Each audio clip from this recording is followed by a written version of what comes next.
Said and Done with Eilat Meidan. Hi everybody, and welcome to my podcast. And today I'm hosting my cousin from Vienna, Idan Meir. Hi Dan. Hi, Elati. How are you?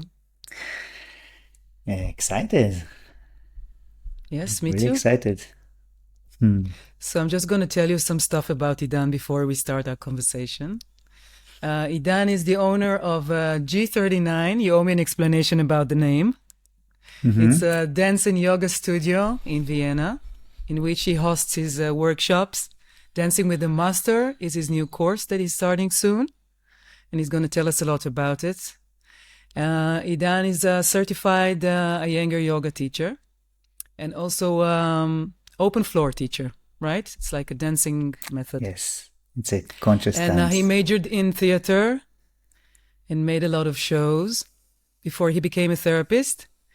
And he's also an emotional therapist in Miraculous Parenting method by Shai Or. He's an Israeli therapist. And Idan is integrating everything he's learned and he experienced into his Dancing with the Master course. And we're going to hear a lot about it today. So you're welcome to join us. Dance therapy, movement therapy, how we become conscious through movement and dance, how we can heal our inner child, and lots of interesting stuff. Yeah, absolutely. So where do we So start? what do you want to start with? G39. Okay. G39 is the name of the studio, and it's for Grundstein 39. Grundstein Gasse is the street where we are living and where we are located. And when we thought about the name for the studio, we just liked this Grundstein, because Grundstein in German is the founding stone, the cornerstone. And Nice. we like to take it as our cornerstone for, the cornerstone was the cornerstone for the temple or for the church.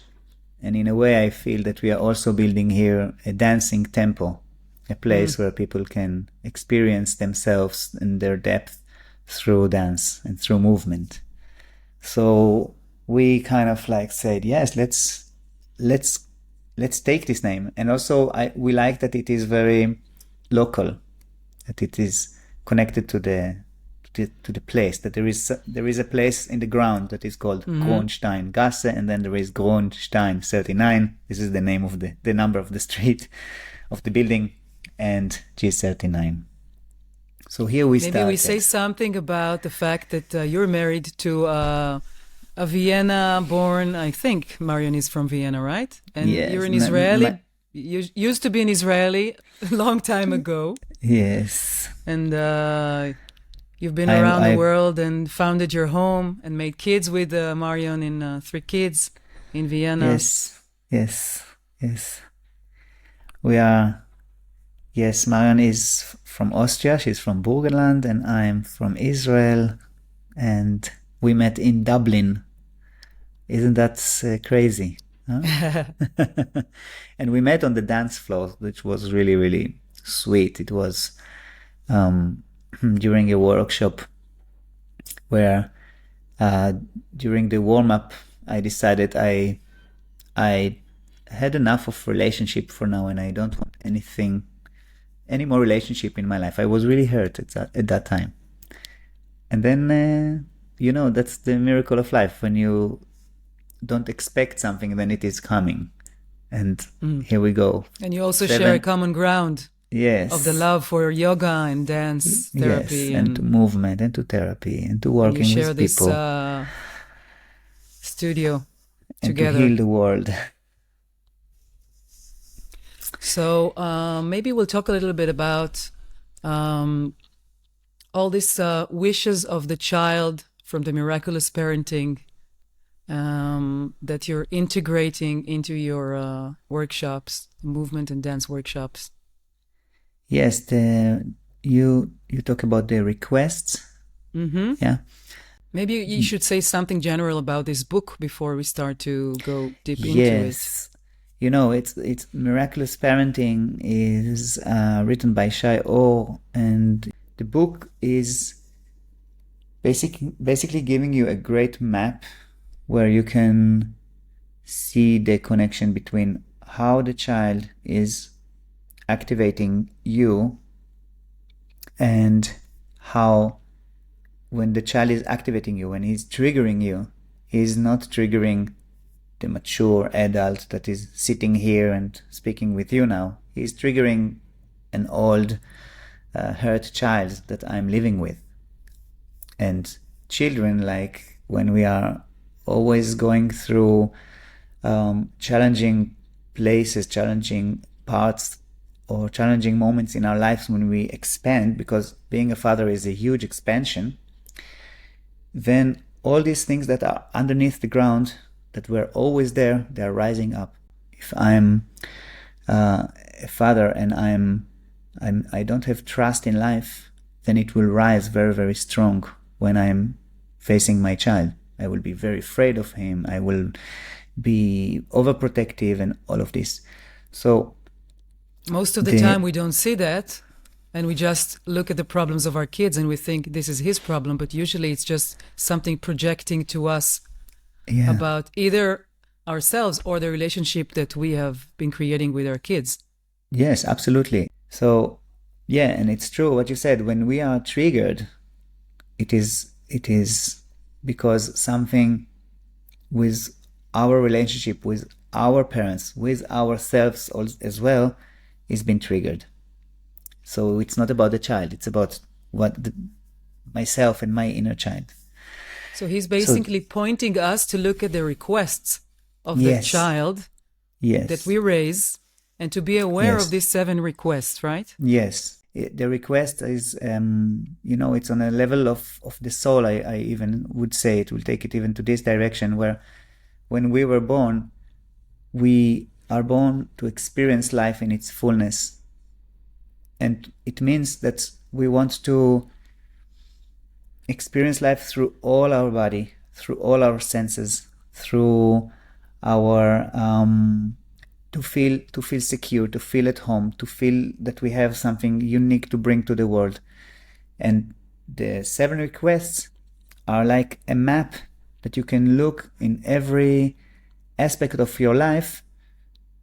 What is missing there? Or is it in a fullness? Are you flourishing there, or are you in a need there? And then if you are in a need, then there is a split. You can demand it, like really feel that there is a struggle towards it, or you can just feel that there's no chance for me to get this in life. For example, I will never feel safe in this world. Yeah, this is like a belief. I will be always on the safe side. And this is an example for being in giving up, in this state of I give up on the fact that I can feel safe in this world. Or I can be in a demand on safety. Mm-hmm. What does it mean?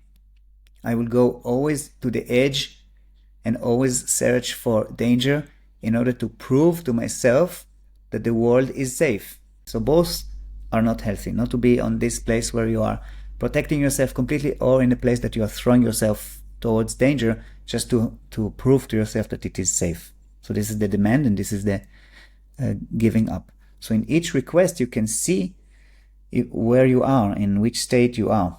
Mm-hmm. Do you want to name the requests, or you want to do it slowly, step by step, while you say how you integrate it into the dancing floor? Yes. So the first request is the request for home. First, if we want to look at the request, the best way is to find a child that didn't give up yet, a very young one, between age of just born to 2.5, 3, and if lucky, maybe more. So the first request is the request for home. So imagine, for example, when we are just born, we want to feel safe, we want to feel secure. So we want somebody to hold us, somebody to hug us, that we will feel that we are not alone in this world. We are protected. Mm-hmm. And then when I'm protected, when I'm relaxed, then I can feed myself. I can be nourished. I'm not just nourished with what I'm getting from my mom. I also nourished with love. I'm nourished with emotional care. And then in this request, so this is the second layer, it's nourishment. And then the third layer of this request is containment. So that even when I'm screaming and nobody understands why am I screaming, nobody would leave me to scream alone and will go to do his business. They will stay with me and they will be in tune with me. And they will see, wow, he's suffering. I don't know why and what, but I'm with you when you're suffering. So this is home, and home is the base. It's the most important request. And it is basically also connected to fear. When you feel fear, it immediately going there to this. It's connected to this request. Each request also has an emotion. And then the second request is the request for enjoyment.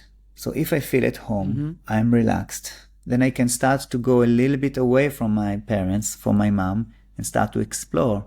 And if my mom is also relaxed, she allows me this exploration, and she allows me to fall and to rise and to touch things and to make a mess. Exactly. So I become curious. So the request for enjoyment is also having 3 layers, and it is first excitement. When I'm excited about something, I start to be curious about it. I start to go towards it. And then playfulness. I start to play with it. I start to do something with it. And then I can go wild with it. Everything we play with, we can go wild. And also with this request, the second request is connected also to our senses and to our enjoyment of our senses, of food, of sexuality. So also there you can see that we start with curiosity, excitement, playfulness, and then we're going wild. Same with food, same with everything. And then when I am allowed to play, to have a lot of space to play. That's why till 5 or 6 and even older, it's better that kids are just playing and not being too serious so fast, so that they know who they are. Because when I'm allowed to play, then I start to know, who am I? What is interesting me? I'm interested in this and not in that. Then I start to have clarity about what I want and what I don't want. And then we are moving to the third request, which is the request for uniqueness. Because there's nobody like you and nobody like me, and nobody is the same in this world. Everybody has a complete different fingerprint, and knowing that you are unique and you have something special, unique to bring to this world is giving you this sense of, wow, there is a meaning for me. I'm here. I'm not here just to purpose. Yes, there is a purpose. There is a meaning for me. And then when I find it, and when a place. I feel, yes, and this is my place. Exactly. And then when I have this sense of, oh, I know who I am. I know what is good for me and what is not good for me, what I want, what I don't want. I'm not afraid first to follow it. And then I start to lead my life with power because I know myself. I'm not in a search constantly. I know who I am. I have it. And then when I'm in this place, which is the third chakra, when I approach people, I approach them in a complete different place than if I don't know myself, if I don't have it. I'm not it's like you have your own center. Yes, I'm approaching them because I just want to be close to them and not to take anything from them. I'm not there to get proof of who I am because I know who I am. I'm not there to please them as well. To please them because I'm here for myself. And you can think it's very selfish, but it is not, because that's how... It's a very healthy, selfish stage. Exactly. That's how you give more of yourself. It's not an egoistic stage. Exactly. It's self-loving stage. Yes. And when I know who I am, I feel more open here because I'm not constantly in a search of who am I and what am I here to bring, or I can rest and then I can open my heart and then I can feel close to you. I'm not in a competition with you. I can feel, I just want to get to know more of you. I just want to be close more to you. So when I'm opening here, and then when I feel close to you, it's about living with open heart. It's about feeling sense of connection and belonging. Then I can feel comfortable to express myself. I don't need to hold anything. I don't need to put all these filters here that are what she will think about me if I will say it like this, or if I would say it like that, or I should be careful not to hurt. No, I know who I am. I feel close to you. I can express myself. And if you like it, you like it. If you don't, it's okay. I still know who I am. So you see the connection between the requests. And this, the fifth request is also connected to how much I can bring from the inside to the outside. It's like, Shai is talking about that this area here is like it's the transition between the darkness to the light. Yeah? Here everything is the throat inside chakra, is, you mean? Where we are expressing our inner to the outer world. Exactly. And what is inside is kind of like in the dark, yeah? But when you open your mouth and you start to bring it out, you bring from inside outside, you bring from the darkness to the light. You also want to see that what is inside is reflected outside. So it's a very, very, very, very important chakra. It's all about, it's called the freedom of expression. The fourth request is the request for closeness, for proximity. This is freedom of expression. So I want to express my life. I want to express what is my truth inside of me. And I want to bring it out. And then comes the sixth request, which is the request of freedom of being. Freedom of thinking, which is here. And this is this request that allows us, when I know who I am, when I feel close and comfortable with everybody around me, I feel I can express myself. Then comes this area here that helps you to have a great vision of where you want to take your life. Where do you want to bring this uniqueness, this thing that is only yours, that you found it from your playfulness, from being safe in the world? How are you going to do it? So this is like visioning. This is then open intuition. It's the ability to dream. So it's a bit equivalent to the seventh chakras. Yes, it's absolutely. It is. Yes. And so it's about also this believing that everything is possible. And when we were children, it was very open. Everything was possible for us. But as we grew up, we start to put so many things here and blocks and fears and but what if not? And I'm dreaming and I'm not this kind of person that will get this. So there are a lot of beliefs that are coming here. And if you do like this and you open it, you see, wow, it's possible. I just need to trust. So you learned this method to become a parenting consultant, and then you said, but I can integrate it into my dance floor. Yes. Into the dance and movement workshops, right? Yes. So how do you actually take it to the grown-up that is dancing in the room and is meeting his own inner child during dancing? Yeah, I will answer it just in a second, because then the seventh request is the request for... Okay. Yeah, sorry. I thought it's the seventh. This is the seventh. This is the sixth, and this is the seventh. It's the freedom of being. And it is connected to trust. When I have my vision, I want to see myself there. Then I want to connect to something bigger than me and to say, okay, take me there. I trust you, And whatever name you call it. Yes, between this you connection and the world. Yes, and children has it in such a simple way. They just look at a flower and they are so amazed, the small things that you can appreciate, that you can connect with your senses in a way, and just see, wow, look at this beautiful leaf outside is swinging, dancing, and you start to feel that, to connect to this, whatever you call it, the God or the spirit or I don't know, Jesus consciousness, or many ways, the Tao. You don't need much. It's just a matter of attention and opening to this, and that's kids has it. They're so connected. And then how do I bring it to the dance floor? That's the juicy thing here. Is yes, because when I read about the requests, I thought, wow, this will be so cool to dance with it and to allow ourselves to move with the requests.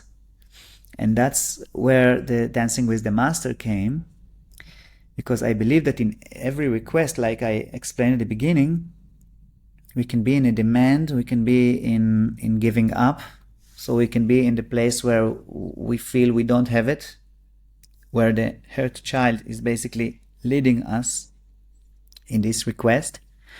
And then we also have this part of us that's before we gave us, the child, the healthy consciousness, the child that was still free. So we can dance with those two polarities, with the beauty and with the pain. Mm-hmm. So we visit both of them. So instead of saying, I'm just dancing my fullness and I feel safe and I feel this, it's not working like this. It's nice. It can, you give yourself this experience of safety. But in order to have a little deeper work, you need to feel also this place that you felt some point in your life not in your fullness in this request, so that you can really invite this part of you that you used to, either suppress or put keep aside. Keep in the basement. Exactly. From the basement out and invite it for a dance. So you're on your physical level, on your mental level, you're not afraid of those emotions anymore. You're not afraid of how it feels in the body. You start to get to know it. You start to be familiar with it.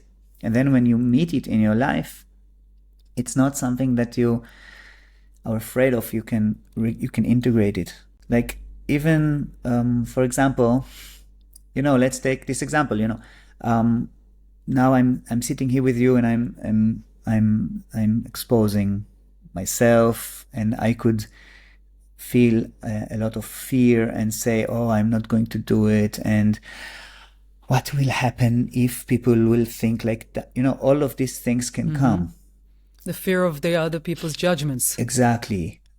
So I could listen to this. Now, if I would be really afraid and it will froze me, then I will probably find a way why we could not do this podcast. I will either, or life will make it easy for me because the technical things will not work, or we will not find time in the diary. There will be many reasons why it is not going to happen. And when things are not happening in my life, I ask myself, wait a second. Oh, this is an opportunity to expand. And there is a child inside me that is really afraid that I will be hurt again. So this child is rising like this, very smart one, trying to protect me. So then I hug this child, I invite him to a dance, and I ask him, hey, what are you afraid of? And then I have the answers. I'm afraid that I will look stupid. I'm afraid that nobody will understand what I'm saying. I'm afraid that technically it will not work. I'm afraid that people will not like me. I'm afraid that people that like me will not like me anymore. All of these things can come. I will lose. At the end of the line, the worst scenario is the fear of death, of course. At the very end. Or the fear of being alone. I think that we're very afraid of isolation. Yes. And after not the fear be of a part being of alone, a group, absolutely. Not feel belonging to a family, yes. to a group of friends, to a community, to the world, That you're not belong. We need this belonging. It's the biggest curse, in the tribe. If you're alone, you'll not survive. And then you come to this fear of being dead, because if you're not having the protection from your tribe, you will be dead. And if I invite this to a dance and I allow myself to move with it, I get familiar with it, I become friend with it, then I can celebrate it in a way. I can say, wow, I master it in a way. I don't allow it to run my life. I have a really good example. I have to jump to it. 2 days ago, we were in the pool because our twins celebrated their 4th year. And it is like a big spa in Vienna, out of the city a little bit. And then there was those big an area that you can jump to the water. So there was, I don't know how to call it even, 4 meters, 3 meters. So my son Jonathan is walking, and then he's standing on top of the 3 meters, and I see he's afraid. And he's looking down, and then I see he's afraid. So I said to him, a lot of the parents around say to the kids, jump, jump, yeah, come on, jump. I said to him, I see you are afraid. And I said to him, it's really, really frightening. You have a good reason, it's high. I see you're afraid. And then he jumped. And I was like, wow. So when he came back to me, I said to him, he needed someone to be with him there in his fear. Yes, exactly. And this is containment. This is giving home to his emotion. And when he came out of the water, I was so, so proud of him. Not because he jumped. Because if he would just go there and jump, no problem. Okay. Because he kind of like won the fear. He didn't let the fear rule him. And I asked him, you know what you did now? What you did, you didn't allow your fear to rule you. You felt the fear and you decided to go for it anyway. And this was amazing image. I said to him, please remember it all your life. You will have always fear in your life, and you will choose either to listen to the fear or to jump. And this is many times what is pulling us back. So dancing with the master, we dance and we invite many, many emotions and many beliefs that we are holding, and we invite ourselves to move with them and to dance with them. To feel them. To feel them. Yeah, because a lot of times we do, sort of like mind work. Like for me, for instance, if I feel like I'm talking about stuff, then many times you can talk about stuff but not really feel them. But when you're dancing and you're connected to your body, the emotions just rise up. Yeah. Sometimes you don't even control it. Yes. You dance and you start to cry. Yes. You dance and you become, nervous. Yes. Yes. So it's like a very different way of feeling than talking. Yes. In talking you can also feel a lot, but when you start to move with it, you go on another level. You create, there is more intimacy between you and your inner world. You also, when you're dancing, you're more alone, because I'm not doing one-on-one sessions when we are dancing.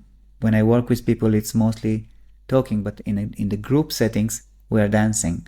So you are a lot facing yourself in a group setting, but you create this. But also interacting with others. Yes, of course. Which brings your day-to-day life into the studio as well. Yes. How do you make relationship? Yes. How much do you share? How much are you into yourself? Yes, and how much you initiate and you reach to others, and how much you are, you open to. But this is something that have to be done. It's something that I am always responsible for, to create this glue that connects the people. But you're coming to a space with strangers, basically. How do you feel at home there? How can you feel safe? So the first thing that I'm doing is creating a safe space that people can feel that they can be themselves there, that nobody expect from them anything. They can just bring whatever is present and whatever is their truth right now, and don't need to please anybody. They don't need to dance for anybody. They're just there for themselves first. I think that this is very hard, because a lot of people are shy to dance. They're not like the dance type, and they're coming to the workshop and they feel like they have to show off some kind of movements, to show off how, how they dance, and it's very hard to stop thinking about it. Stop the show. And just to dance as if nobody's watching, like they say. Yes, exactly.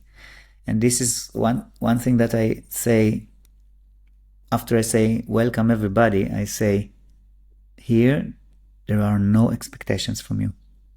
It doesn't have to look like anything. How you move, it's not important at all.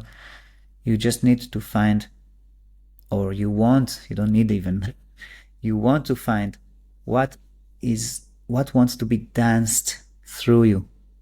You are not dancing, you are being danced. Something bigger than you, deeper than you, wants to express itself through you. And you are there just like a tool that allows this to come out through you. So there's no, very, very fast, people realize, it doesn't matter how I move. Nobody cares how I move. I just want to allow something to move through me. So it's a complete different place. And you think that like this part is the healing part of dancing together? Is like allowing yourself to be who you are at the moment, Yes. every moment, every single moment while you are moving. Yes, yes. And to first to be loved. This is the healing, that you are loved just as you are. In a group settings, it's very powerful because not just one therapist loves you, because when you are a therapist, you also have to love the people that you're working with. Otherwise, you cannot heal and help them. Here you are being loved by a group of 16 or 18 people. And not just the beautiful part of you. All your parts are being loved. And when you realize that all of my parts are being loved, everything is so beautiful. My pain and my beauty, both are great. I can start to accept it. And I start the process of healing, because as I see it, healing is when you bring your love to your pain. And then there is compassion. What is compassion? Compassion that when I bring love to a pain, that's where the compassion comes. And when Can I you have give me an compassion, example from your own experience, like how you've been going through something difficult to see in yourself or to meet or to express, and you felt like dancing through it made a change in your life? one example I have is about trusting the ground, for example. When I came to the dance floor, when I just started, I was constantly floating in the space, constantly like, what's the next thing? What's the next thing? And then I learned how to first drop my weight and start to just experience my body. Just experience the tips of my fingers and my toes and my breath, and to slow down and to start to feel and to allow myself to be weak. And this is about finding my ground, because my ground is the place where I can be contained. It's connected to home. So I found home on the dance floor, because in this space where I can move, I can feel things that on the everyday level, when I'm just like, I cannot feel them. I don't have the place to stop and to feel. I think this is one of the downsides of this Western kind of living that we're living, that it's so fast and intensive and overdoing, and not a lot of space for just being, not even talking about just breathing. Yeah, most of the people, if they are not meditating, they won't say that they have time to look at their breath even. Yeah. So like you created a space where people can stop the race. And when you stop the race, you allow yourself to just be in this empty space. And you start to feel what you're feeling, and you don't feel these things in the day-to-day life. You don't have a place to feel it. Yes. And a you know what? Space more than a place. Yes. And I'm now getting the answer for your question. I now understand basically what is my answer. Because I was growing up in a society and also in a family that I have to be strong. I have always to show that I'm strong, that I'm capable. My parents got divorced when I was young, when I was 7. So I always had to hold a kind of like a facade that everything is good. Even though inside I was broken as a child, I needed to show outside that I'm strong. I became an army soldier in the Israeli Navy. In the Navy, I was a Navy SEAL. It's like crazy to think about it now, but that's what I did. And where is it coming from? It's coming from many reasons, but one of them is just to prove myself that I'm strong. So the dance floor, for me, was the first place where I could be actually weak, where I could be vulnerable, where I could really not be a macho, because Israelis are very macho. The men find my it's very softness. difficult. Yeah. Taking off all of these shields that were around me, not to show anything, the only thing to show is myself, my truth. And this is really connected to the fifth request, the request of freedom of expression. It's about honesty. I want to be honest with myself, and I want to bring this honesty in a very spontaneous way to the dance floor. I want to express it just as it is, just as I am is good. And this is another mantra I always give to the people. I always bring it to the dance floor. Just as you are is good. Don't need to be anybody else.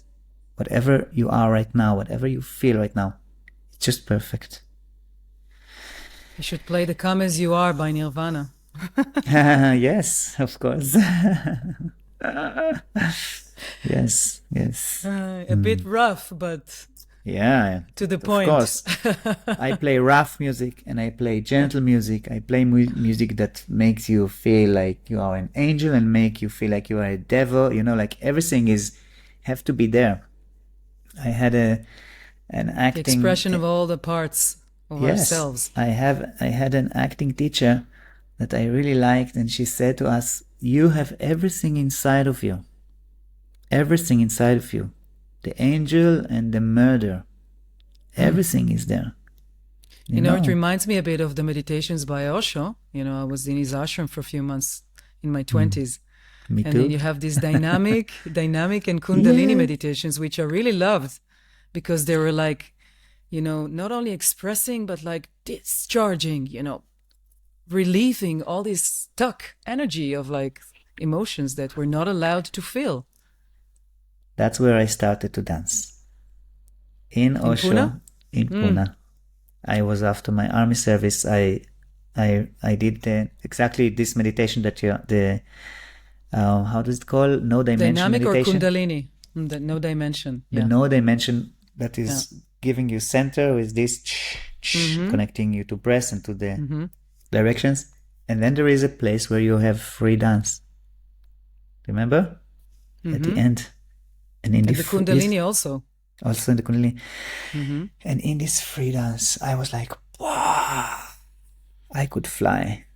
I could really fly. And I felt I'm in my power here. And I wanted to come back to it again and again and again and again to feel how And maybe how you connected I am. again to the inner child of yours that loved to dance. Yes, exactly. That's it. And had to leave it in the basement because he needs to be strong and to become Israeli macho. Yes, or to be ashamed of parts of me that are not allowed to move so free. Yes, and that's exactly it. It's the journey of healing, is the journey back to the source. And what is the source? The source is not, people say the source is this spiritual thing. The source is very simple. It's me when I was born, before I gave up. So the source is, I see it as a father. I have here example for at least 2 sources here in the house. The Romy and Lenny, my twin girls. You can see the source is there. They are free. They are open. Their hearts are open. You see all the requests are there answered. They feel safe everywhere. They are super playful. They can go wild with things. They break things. They fix things.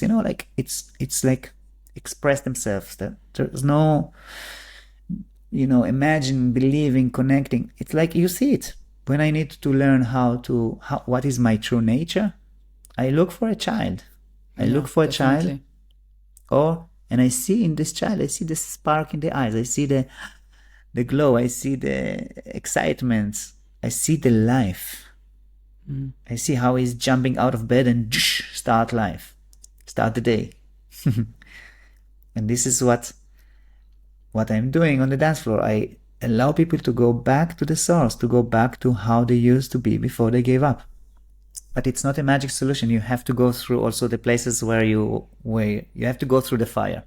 You have to go through the fire to go to this place of peace. You have to go through this thing. Otherwise, it's artificial. You're making like Yeah, shortcuts. it's a spiritual detour. Yes, yes. And then you are just there, but you're not. And then every small thing is just triggering you, and you're out of your meditation zone, and then you are triggered by something small. Everything. Yes. So you have to go through your pain in order to reach to your beauty. It's like it's a reverse process of healing. So maybe you want to say one last sentence about your invitation for your course. I basically developed a 9-month program that is combining 2.5 hours of dance and also 2.5 hours of practice online. So every second week we meet in the studio and we dance. And then in between the dances we meet online, where we can get a bit more information, knowledge, sharing, see how what I experience on the dance floor is basically also how I see it in life, so we have this integration of the dance floor and life. Yeah, to have the insights, like exactly, what did I experience, to yes. combine the cognitive with the emotional and somatic. Yes, so it's not just an experience, it's experience and learning, because we can experience, but I don't understand even what I experienced. But when I have a moment that I can stop and look at it and learn what I experienced and learn what I'm doing, then I have a tool, powerful tool. And this takes time. So 9 months is almost a full year. It's a process. Except the summer process. 9 months of pregnancy. And in this pregnancy, we bring so much understanding of the map of our soul, of our inner child. So when we meet it outside of the dance floor, outside of the studio, we can really understand who is activated, how am I going to dance with it in life, and how it is improving all my relationships with myself, with my partners, with my kids, with my parents, like everything, with my work, with what I want to bring to this world. It's like it's a very, very full program, and sounds fascinating to me. I would definitely come and join you. Yes, if it would be closer. Yes, super excited to share this and to bring this. It's a pleasure. So I'm going to put you also the Facebook of Idan Meir, that you can contact him. Yeah. And I think you know quite a lot about what he's doing now after this conversation that we had. Yeah. So I just want to thank you, my dear cousin. Thank you. Yes, it was pleasure. Beautiful. And thank you all for listening. If you listen till here, you will probably go to Idan's workshop. Yeah, absolutely. Okay. So goodbye. Thank you. Ciao. Said and Done with Eilat Meidan.